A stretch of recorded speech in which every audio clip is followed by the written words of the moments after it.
माजी आमदार जयप्रकाश दांडेगावकर यांनी विद्यमान आमदार राजू नवघरे यांच्यावर खालच्या स्तरावर जाऊन टीका टिप्पणी केली आहे. सदरील व्हिडिओ व्हायरल देखील झाला. रक्त पिऊन मोठे झाल्याचा घणाघाती आरोप दांडेगावकरांनी नवघरेंवर केला होता. त्यानंतर आता आम्ही आमचं रक्त देऊन अनेकांचे जीव वाचवले, तुमच्यासारखे रक्त पिऊन मोठे झालो नसल्याचा पलटवार नवघरे यांनी दांडेगावकरांवर केलाय. नेमकं काय म्हणाले आमदार राजू भैया नवघरे पहा. तुम्ही आम्हाला भ्रष्टाचाराचे आरोप करायले. मी स्वाभिमानाने सांगतो, मी या मंदिरामध्ये उभा आहे. त्यांनी सांगितलं की बाबा काय टक्केवारीच्या बाबतीमध्ये असे गावामध्ये कामं झालेल्या कृष्ण मंदिराचं काम कोणी केलं? असे गावामध्ये सभागृह करत असताना आपल्या गावच्या सरपंचाला आपण 25 लाख रुपयाचा निधी दिला. इथे मंदिरामध्ये येऊन त्यांनी सांगावं की आपल्याला त्याला 10 रुपये तरी खर्च आला. मळ्यामध्ये काय आपल्या मंडळीने तिथं सिमेंट रस्त्याचं काम केलं. जिम तिथे दिलं, साईदार आपण तिथे दिली. एका माणसाला त्याला चहा तरी कोणाला बाजूला कसं सांगावं. मी आता तुमचा जो राजीनामा देतो आणि पुढची निवडणूक सुद्धा मी लढविणार नाही. तुम्ही साबित करून दाखवा.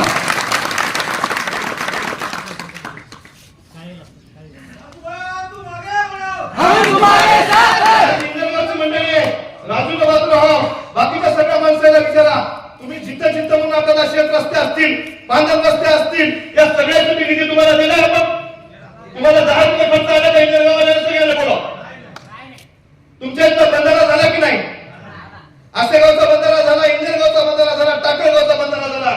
जिथं नुसत्या भाषणामध्ये आम्ही ऐकत होतो की 10 वर्षामध्ये मागच्या की बाबा प्रत्येक नदी आणि सरळीकरण झालं पाहिजे, खोलीकरण झालं पाहिजे, बंधारा झाला पाहिजे. या आसेगाव सरकारमध्ये तुम्ही एखादा बंधारा केला असला तरी मी माझं नाव बदलून ठेवतो. जे जे काही करतात ते सामान्य माणसासाठी करण्याचा प्रयत्न केलाय. हे राजू नवघरेमुळे शक्य झालं नाही. हे तुम्ही दिलेल्या एका मताच्या अधिकारावरून आपण काम केलेलं आहे. गेलेला माणूस नाही. आज मी सांगतो, मी 3000 लोकांच्या डोळ्याचं ऑपरेशन करू शकलो शेषराव, पण ते आमदारकीच्या अगोदर करू शकलो.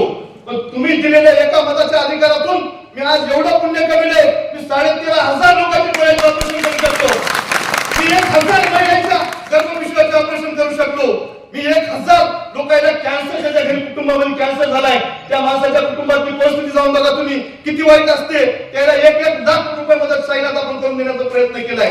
प्रतिष्ठानचे अध्यक्ष बालूबाबा ढोरे, त्या अध्यक्ष प्रतिष्ठानच्या माध्यमातून 1,500 लोकांना आपण आतापर्यंत आरोग्याची मदत दिली गेलेली आहे.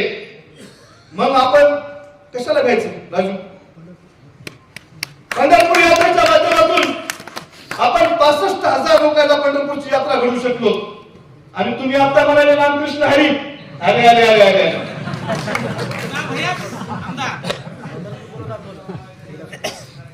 साहेब, तुमच्या तोंडातून कवा देवाचं नाव नाही आलं. अरे काय बोलायले तुम्ही? त्यांनी कालच्या भाषणामध्ये सांगितलं की यांना यांच्या तोंडाला रक्त लागलंय. मी माझ्या शरीरातलं 18 बाटल्या रक्त धनगर समाजाची बाई होती, रामभाऊची आई, सुधाकरराव तुमची पाहुणे, त्या महिन्याचा तिथं गर्भपिशवीचं ऑपरेशन झालं होतं. तेव्हा साखरपुडा होता, येता येता मी त्या बाईला रक्त देऊन आलो. मला रक्त लागलं नाही म्हणणार, मी लोकांना रक्त देणारा माणूस आहे. मी तुमच्या लिंगायत समाजासाठी काम केलं, मी धनगर समाजासाठी काम करतो, मी मराठा समाजासाठी काम करतोय. जे जे ग्रामीण भागामध्ये आणि शहरामध्ये 18 पगड जातीचे लोक राहतात त्याच्या सामान्य माणसासाठी काम करण्याचा प्रयत्न केलाय. मी या रुग्णवाहिकेच्या माध्यमातून 13,000 लोकांची जीव वाचवण्याची कामं केलेली. हे कुठून आलं? हे सगळं तुमच्या एका मतामुळे करू शकले नाही. तुम्ही सांगा की मी आतापर्यंत एखाद्या माणसाला रक्तदान केले म्हणून. अशोक मला फक्त लोक मोठेपणा, खालचा खोटेपणा तुम्हाला लक्षात आला पाहिजे. जर या पद्धतीने समजा जर मी खोटं बोलत असेल तर तुम्हाला मी सांगितलं, मंदिरामध्ये मी शपथ घेऊन सांगतो की मी पुढची निवडणूक सुद्धा लढवणार नाही. लालू बाबा, तुम्ही आम्ही सगळेजण वारकरी संप्रदायातले, या लोकांना काही अर्थ देणं गेलं नाही. निवडणुकीच्या माध्यमातून पोळ्या बाजायच्या. आज तुम्ही बघत असताल की काही प्रमुख मंडळीला तिथं गावात येऊन ते सगळ्यांना भेटीगाठी करायचे काम करायचे. आणि आज जे जे काय करायचंय त्याला सगळ्यांना राजू नवघरेची कॉपी मारावी लागती. मी सांगायलो की आजपर्यंत कोणाला भेटायला गेलते, आजपर्यंत कुणाच्या तिथं अंत्यविधीला गेले, आजपर्यंत कोणा एखाद्या माणसाला ऑपरेशन झालं त्याला भेटायला गेलते. पण निवडणुका आल्या, या 8-15 दिवसामध्ये 4.5 वर्षामध्ये राजू नवघरे चांगला होता. पण या 8 दिवसात राजू नवघरे खराब काम झाला.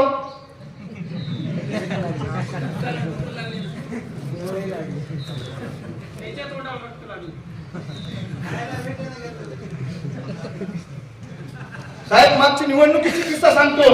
जे आपल्या आताच आमचे खराटे साहेब तुम्ही बोलले सगळेजण सगळ्याच्या बाबतीमध्ये सुद्धा बोलले येतात आणि हे सगळ्या जणांनी सांगितलं की निवडणुका येत असतात, निवडणुकीचा जात असतात, निवडणुकीच्या माध्यमातून ज्यांनी आपल्याला तिथं मदत केली त्या लोकांची काही कामं करायची असतात. पण गजो आम्ही मतदारसंघामध्ये मला निवडणूक विधानसभेची झाल्यानंतर आमच्या आदरणीय नेत्याला बोलून घेतलं. त्यांनी सांगितलं आसेगावच्या प्रमुखाने तुमचं काम केलं नाही राजू, बरोबर आहे. टाकळगावच्या प्रमुखाने तुमचं काम केलं, बरोबर आहे, केलं नाही, बरोबर आहे. मळापूरच्या तालुका प्रमुखाने तुमचं काम केलेलं नाही, बरोबर आहे. पण तुम्ही त्याला तालुका अध्यक्ष केला. मी एक शब्दाला नाही म्हणलो नाही. त्याच्यात माझी चूक आहे का? 100% माझी चूक आहे, तुम्ही नाही म्हणाली.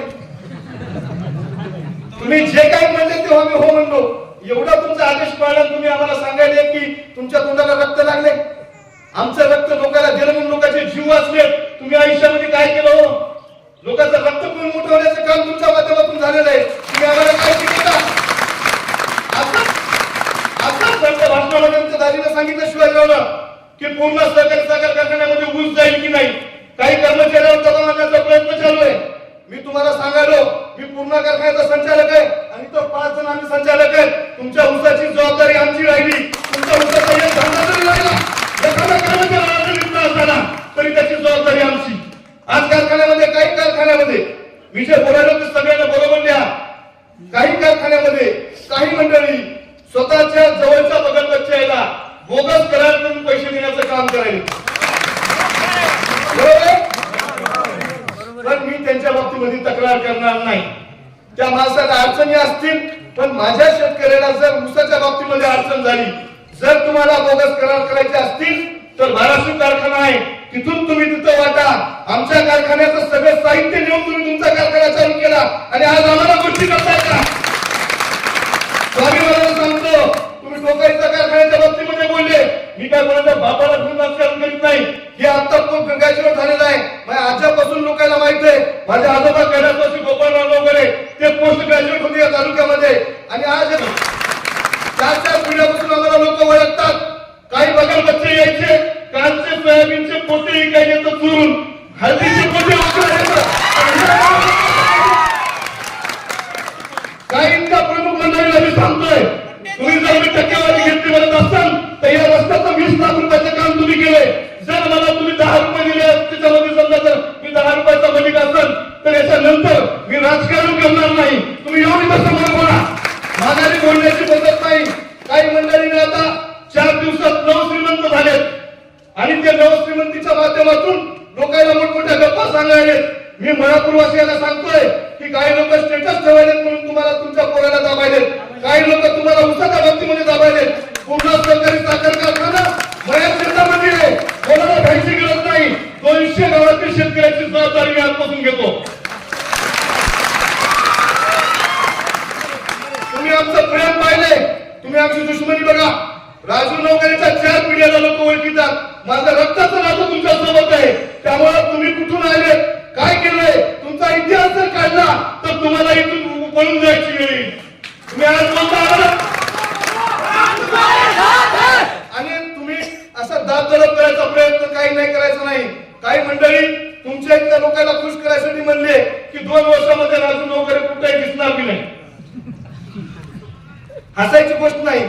एक बाहेरून आलेला माणूस तुमच्या रक्तमासाच्या माणसाला, तुमच्या पाहुण्याला, तुमच्या स्नेहाला, तुमच्या 18 पगड जातीच्या लोकांना समजा जर असं बोलत असाल तर तुम्ही त्याची दखल 100% घेतली पाहिजे. तू कुठून आलेला? मराठवाड्यात माझा एकही पाहुणा नाही असं स्वाभिमानाने सांगणारे लोक तुझे चेअरमन. उद्या तुम्हाला वेळेसाठी दबाव येणार आहे. तुमच्या मुलीला तिथं याच्यामध्ये घेतलेलं आहे. आज उद्या तुम्हाला बोलून घेतील. पण एकाच संस्था याला उभी केलेली नाही. पूर्ण सरकारी साखर कारखाना उभा करण्यासाठी माझ्या आजोबाचा हात होता, या विभागातील शेतकऱ्याचा हात होता. कैलासवासी नागोबा जातोऱ्यापासून ते या भागातील सगळ्या लोकांचा हात होता. या तालुक्यातल्या ज्येष्ठ मंडळीला राजकारणातून संपविण्याचं काम काही लोकांनी केलेलं आहे. श्री सोपानराव नागरे साहेबांपासून, सखाराम बागेपासून, अंबादासराव भोसले साहेबांपासून प्रत्येक माणसाचं राजकारणामध्ये डॉमिनेट करण्याचं काम केलेलं आहे. दरबारी राजकारण करणाऱ्या या माणसाला एक तरुण सांगतोय की तुमच्या सगळे आव्हानं मी आज स्वीकारलेत. आज तुम्हाला मी स्वाभिमानाने सांगतो, सामान्य माणसाच्या पायाकडे बघून मी काम करणार. स्वर्गीय बाळासाहेब ठाकरे यांनी सांगितलेले शिवाजीराव की ज्याच्या घरापुढील शब्दाचा ठीक मोठा ते राजकीय नेता मोठा. तिथं स्वर्गीय बाळासाहेब साहेबांनी सांगितलंय, मोठ्या माणसाच्या नादी लागू नका, गरीब माणसाच्या पायाकडे बघून राजकारण करा. निश्चित या तालुक्यातील 1,20,000 लोकांना 40,000 शिवाजी बाबा आपण न्याय देण्याचं काम केलेलं आहे. त्यामुळे आपण काही लोक आता त्याच्या बाबतीमध्ये सुद्धा मला माहित झालं की तिथं म्हणाले की आम्ही मराठा समाजाचं मतदान आम्हाला पडतंय, कारण आम्ही तिथं मामा तुम्ही त्या दिवशी धनगर समाजाचा आरक्षण काढला होता का, मोर्चा काढला होता का, आमचा चेअरमन तिथं माझ्यासमोर बनलेला आहे की तिथं या समाजाच्या लोकांना काय गरज नसते तिथं हे करायची. नाही तर मी तुमच्या संग आता गाडीवर बसून त्याच्या घरी जातो, आता त्याला विचारून म्हणला की नाही ते खरंच जातीवादी कोण या तालुक्यामध्ये तर तुम्ही सगळ्यांनी तिथं ओळखलं पाहिजे. आज बघत असताना की तुमच्या समाजासाठी एखाद्या सभागृहाच्या आयुष्यात बांधलं का, एखाद्या समाजासाठी तिथलं काम करण्याचा प्रयत्न तुम्ही केला का. आणि आज तुम्ही म्हणताय की मराठा समाजाचं मला मतदान पडणार, मुस्लिम समाजाच्या बाबतीमध्ये मला मतदान पडणार, तुमच्या तोंडातून एकदा तरी बाबाची वाचा निघाली का लोकांसाठी, एखाद्या समाजासाठी प्रश्नाच्या संदर्भात तुम्ही कधी सभागृहामध्ये आवाज उचललाय का. पण 10 वर्ष तुम्ही काय केलं. तसं नाही साहेब, ते कसं आहे देईल त्यालाच मागता, नाही देईल त्याला मागतच नाही. तेच आहे ना, तुम्ही देता म्हणून आम्ही मागतो. 100% तुमच्यासाठी आम्ही काम करण्याचा प्रयत्न करतोय. काही मंडळी या पद्धतीनं बोलून लोकांची दिशाभूल करण्याचा प्रयत्न करतायत. मी तुम्हाला एवढंच सांगतोय की 4.5-5 वर्षामध्ये कोरोना अगोदर कोरोनाच्या काळामध्ये याचा कार्यकर्ता किंवा हे एखाद्याच्या मदतीला हे आले का याचं सुद्धा तुम्ही त्या बाबतीमध्ये निरीक्षण केलं पाहिजे. तुम्ही करत असताना गाढवायला घोड्याला कोण्या बाजूला बसवायचे या बाबतीमध्ये निश्चित काम केलं पाहिजे. पुढे सुद्धा भविष्यामध्ये जे जे काही करता येईल ते सत्तेत असलो तरी नसतो तरी, कारण एखादा आमदार ते आली का जीव तर मारणारा कार्यकर्ता नाही मी, जमिनीवर पाय ठेवून लोकांचे काम करताय. आणि गेली तरी सुद्धा उद्या दुसऱ्या वाहनामध्ये बसून लोकांची सेवा करण्यासाठी, लोकांचे काम करण्यासाठी, माध्यमातून रोजगार उपलब्ध करून देण्यासाठी, या विभागातील लोकांना वेगवेगळ्या प्रश्नावर तिथं लढण्यासाठी मी निश्चित काम करेन. काही लोकांनी तिथं कारखाना म्हणजे फक्त मलाच सर्व येतंय आणि मीच काम करतो. आम्हाला म्हणले की पुढच्या काही काळामध्ये तुम्ही कारखाना शिकून घ्या आणि शिकल्यानंतर तुम्ही चेअरमन व्हा. तुमच्या पोरांना कुठे शिकला कुठं शिकला पोरगा, जिल्हा परिषद तुमच्या बिंट्याला तुम्ही बाळाशिव दिला आणि आता त्या दर्शकाने सांगितलं अरविंद तुमचा टोकाई कोण्या बिंटीला द्यायचा होता, कोण्या बंटीला द्यायचा होता टोकाई.